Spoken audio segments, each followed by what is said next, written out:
اخنس بن شریح کہتا ہے میں دین کے قریب آ گیا تھا. یہ دین کے قریب آ گئے تھے. کس طرح آئے؟ جن دنوں انہوں نے نبی پاک صلی اللہ تعالی علیہ وآلہ وسلم کو شیب ابی طالب میں قید کیا ہوا تھا نا، تو اللہ کے محبوب علیہ السلام رات کو پہاڑ پر بیٹھ کر قرآن پاک کی تلاوت فرماتے تھے. کوئی اچھا قاری قرآن پڑھے تو دل کرتا ہے سننے کو، دل کرتا ہے یار تھوڑا سا نا اور پڑھ. ہاں جی، کوئی اذان پڑھ رہا تھا تو شاعر گزر رہا تھا تو شاعر کا دل مچلنے لگا، کہنے لگا اور ذرا ٹھہر جا مؤذن، میرا دل دہل رہا ہے، اتنی جلدی ختم نہ کر یار، مجھے لطف آ رہا ہے، تھوڑے قصیدے اور پڑھ.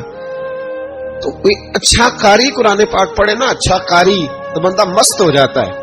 تو مجھے بتاؤ جب یاسین والے رسول خود یاسین کی تلاوت کرے، جب مدثر والے محبوب کی زبان سے خود مدثر کے جملے نکلے، اور جب مزمل والے محبوب خود مزمل کا ذکر کرے، پھول جڑتے ہوں گے، کلیاں مہکتی ہوں گی، زمانہ سارا مہک و ٹھنڈک سے بھر جاتا.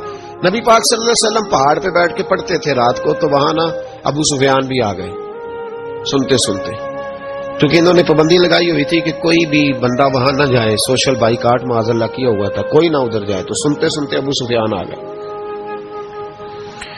کہتے ہیں حضور قرآن پاک پڑھ رہے تھے تو مجھے لطف بڑا آیا سننے کا.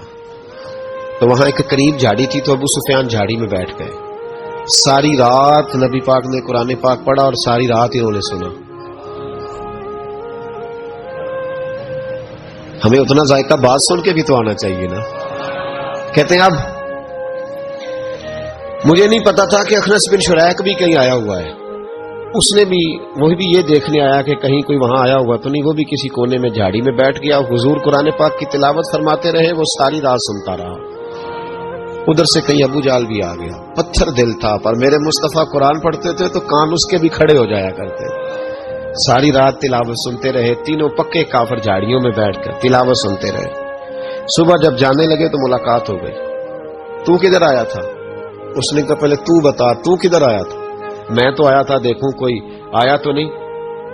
میں تو کدھر؟ اس نے کہا میں بھی یہی دیکھنے آیا تھا کہ یہاں کوئی آتا جاتا تو نہیں. ابو جال زیادہ شاطر تھا، کہنے لگا خبردار کل کوئی نہ آئے، آج تو آ گئے کل نہ آنا. اللہ اکبر. لیکن جہاں دل لگا ہوتا ہے نا وہاں دل کھینچا چلا جاتا ہے. دل جہاں لگ جاتا ہے نا وہاں دل کھینچا چلا جاتا ہے. یہ دل کا بھی اپنا ایک معاملہ ہے نا. اب لگ گیا تھا قرآن پاک کی تلاوت سے. کہتے ہیں رات کو اپنی چارپائی پہ لیٹے. درد اگرچہ جان کو ذل ہے، میں کیا کروں میرا دل ہے. غمیش کا اگر نہ ہوتا تو غم روزگار ہوتا.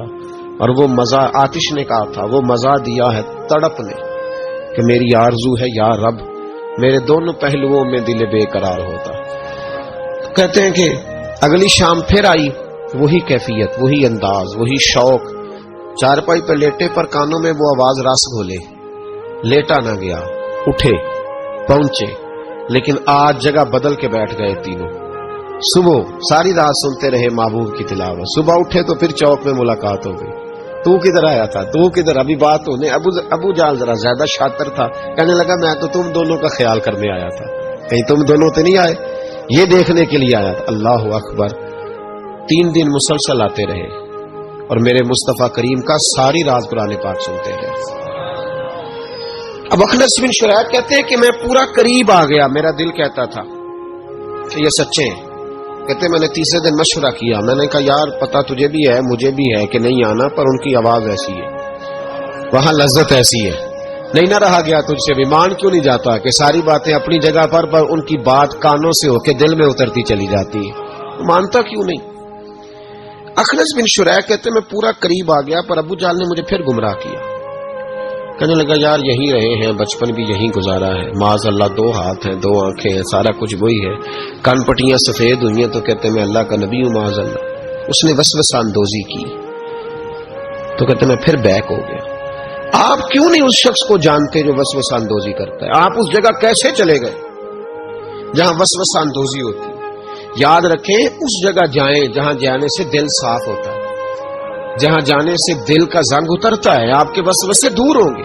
وہاں جائیں جہاں ایمان کی، یقین کی، تیقن کی دولت بڑھتی ہے. کیوں وہاں جاتے ہو جو بیک کر دیتا ہے؟